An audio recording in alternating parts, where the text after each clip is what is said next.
Saan napunta ang pera ni Juan? Kaibigan, pamilyar ka ba sa tatlong mukha ni Juan pagdating sa paggamit ng pera? Alam mo bang may pagkakaiba sa ugaling pinansyal si Juan mahirap, middle class at mayaman? Sobrang simple lang ng mga pagkakaibang ito. Magtataka ka kung hindi lahat ng tao pamilyar dito. Mga simpleng diskarteng dahilan kung bakit ang mahirap lalong humihirap, ang middle class stressed out at walang oras, at ang mayaman lalong yumayaman. Kung matagal mo nang tanong ang mga ito, mag-e-enjoy ka sa mga facts na hinanda ko para sa iyo. Sabay nating hihipan ang mga kumakalat na outdated na information tungkol sa pag-manage ng pera ngayon. At as a bonus, titignan din natin kung may pag-asa pa ba sa panahon ngayon ang simpleng Juan na umasenso at yumaman. Halika't isa-isa natin silang tignan. Magsimula tayo sa regular na araw ni Juan Mahirap. Gigising siya sa umaga at magmamadaling pumasok sa trabaho, kung swerteng may trabaho nga siya. Madalas, contractual. Minimum wage. Minsan, less than minimum pa. Masipag at matyaga naman siya. Pagtitiisa ng traffic at ang zumpong ng boss na masungit. At pagkatapos magbanat ng buto buong araw, uuwi ng pagod. Magpapahinga para ulitin lahat ito kinabukasan. Gagawin niya ito ng araw-araw para sa kapos-saktong sweldo. Tama ka, di na ito bagong istorya. Ano nga ba ang diskarte ni Juan Mahirap pagdating sa pera? Bago ang pag-iipon para sa pangkabuhayan, madalas nauuna ang Jollibee dito, sini doon, at ang silent killer ng bulsa. Bili ng kung ano-ano, kung saan-saan, kahit di kailangan. Mga abubot. Bakit? Kasi may sale, surplus, ukay-ukay, at tiyanggihan. Minsan lang at mura lang naman. Ang kadalasang mga dahilan, bibili kahit di naman kailangan. Ang resulta, wala pang 15 o 30, ubos na ang pera. Kaya uutang na lang. Gusto naman magbago ng buhay ng mahirap na Juan, pero magpapaulit-ulit ang kalagayan niya hanggat di niya nakikitang patong-patong na gastos ang bigay ng abubot niya, na pag naipon, pwede nang puhunan sa negosyo. Pero hindi masamang tao ang mahirap na Juan. Gaya ng sinabi ko, mukha lang ng diskarte sa pera to. Marami sa atin ang dumaan din sa mentality ng mahirap na Juan, di niya ito kasalanan. Maaaring misinformed lang. Paano nga naman bukod sa di lahat nakapagtatapos ng pag-aaral, di naman tinuturo ang pinansyal na kaalaman sa eskwelahan. Madalas, ang ugali sa paghawak ng pera ay ang ugaling namamana lang. So, saan napunta ang pera ni Juan Mahirap? Dito na papasok ang tinatawag nating 1. Income at expense, at 2. Assets at liabilities. Huwag kang mag-alala, hindi economics class ng pinasok mo. Simple lang to. So ano nga ba ang praktikal na kahulugan ng income at expense at assets at liabilities? Unahin natin ang income. Ito ang perang pumapasok sa iyo. In short, income equals kita. Kapag lumabas naman ang pera, tinatawag natin tong expense. Sa madaling salita, expense equals gastos. Ngayon, ano naman ang assets at liabilities? Asset ang isang bagay kung binibigyan ka nito ng income o kita. At liability naman kung expense o gastos ang binibigay nito. Balik sa tanong, saan napunta ang pera ni Juan Mahirap? Ang maikling sagot, madalas mas maraming expense o gastos kesa income o kita ang mahirap na Juan. Maaring sa sahod o maliit na extra lang siya umaasa para sa income, samantalang kaliwat kanan naman ang pinanggagalingan ng expense. Naloko na. May pag-asa pa ba ang mahirap na Juan? Malalaman natin yan mamaya. Ngayon, tignan muna natin ang behind-the-scenes kwento ni Juan Middle Class. Sa unang tingin, okay na okay ang lagay ng middle class na Juan. Ang totoo niyan, malaki ang tsansang mapagkamalan mo siyang mayaman. May bahay, may kotse, at nakikita mo silang nagbabakasyon minsan. At kung may bagong labas na gadget, mag-a-upgrade ang middle class na Juan. Pero ang di alam ng karamihan, marami dito ay promo, hulugan, o utang sa credit card na buwan-buwan sa sweldo nakakaltas. So, saan napupunta ang pera ni Juan Middle Class? Ang maikling sagot, mas madaming liabilities, nagbibigay gastos kesa sa assets, ang binibili ng middle class na Juan. Imbes na investments na gagawa ng income, nauuna sa listahan niya ang paggagamitan ng pera, ang upgraded na lifestyle. Gusto niya ang convenience at quality sa buhay. Tingnan nating halimbawa to. Kung traditional economics ang pagbabasehan, ang kotse at bahay ay madalas na sinasabing assets. Sa praktikal na buhay ni Juan, masasabi nating outdated na ang pananaw na to. Sa definisyon natin ng asset, Ang isang bagay ay asset kung gumagawa ito ng income. Pero madalas, pagka down payment mo ng kotse, bahay o alahas, money out agad. Sa mga susunod na buwan, may babayaran ka ulit. At huwag mong kakalimutan, andyan pa ang insurance at tax. Money out nga naman. Liabilities. Ang kotse ay nagiging asset lang kung nakakatulong siya ng gumawa ng income. Halimbawa na lang kung gamit sa negosyo.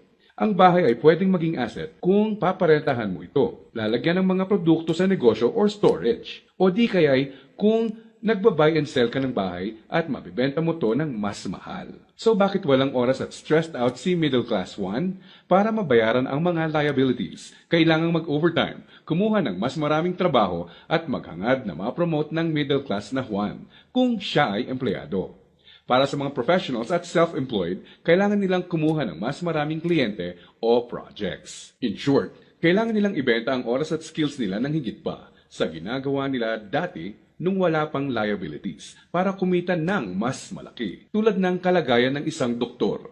Kung hindi niya sisiputin ang pasyente niya, wala siyang kita. Dito mo na makikitang may lumalamon na sa oras ni Juan Middle Class. May mga celebrations sa family at friends ang di na niya ma-attendan. Kaliwat ka ng stress na ang kapalit ng upgraded lifestyle ni Middle Class 1. Para sa kayod kalabaw na discarding to, gugustuhin niya ng reward, tama?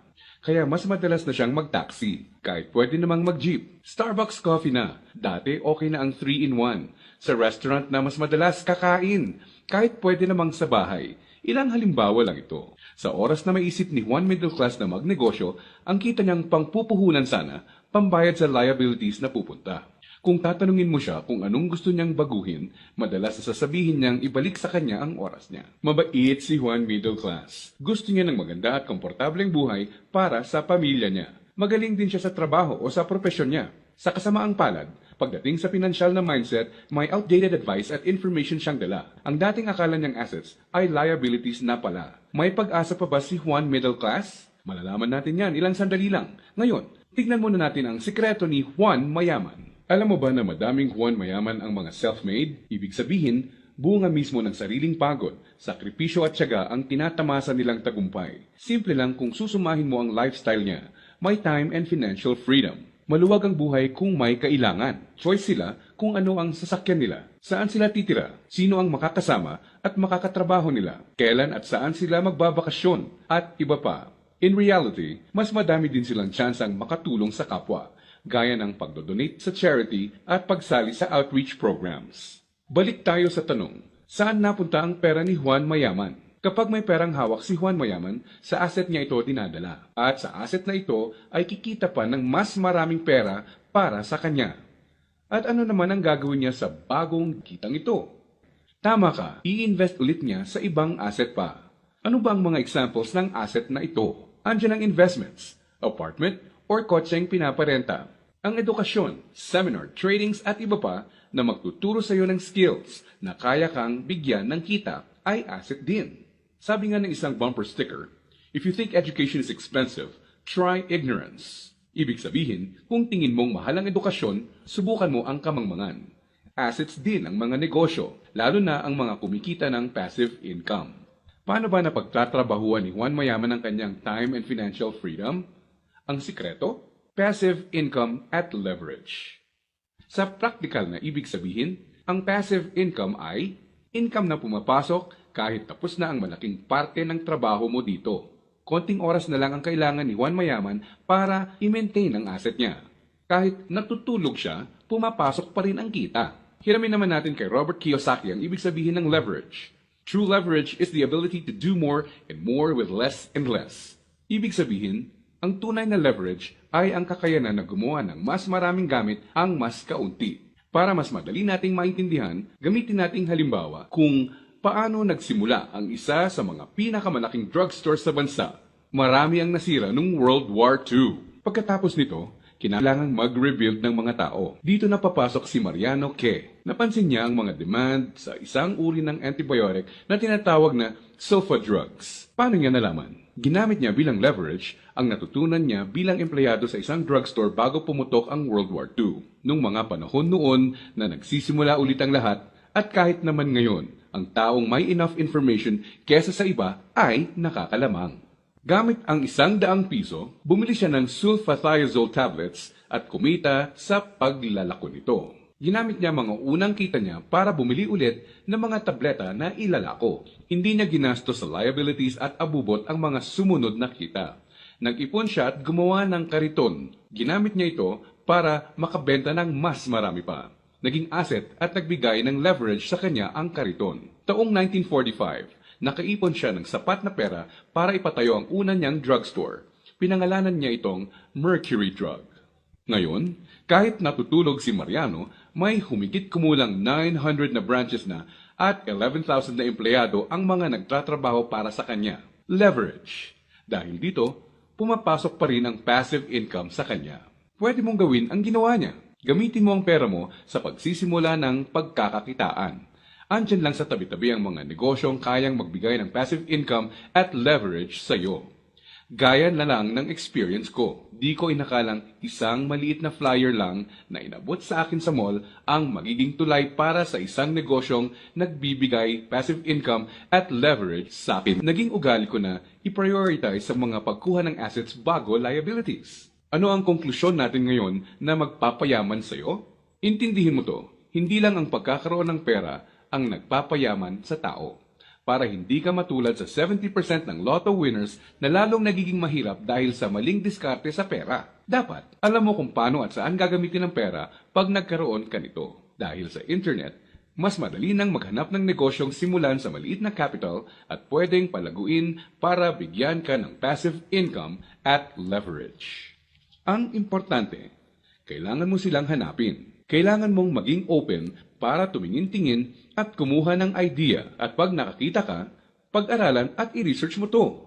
Nandyan lang sila. Kailangan mo lang bigyan ng chance ang sarili mo na maging in the know. Ibig sabihin, kapag andyan na ang pagkakataon sa harap mo, alam mong di mo dapat palagpasin to. At sa pagkakakitaang papasukin mo, ipunin mo lang ang income mo.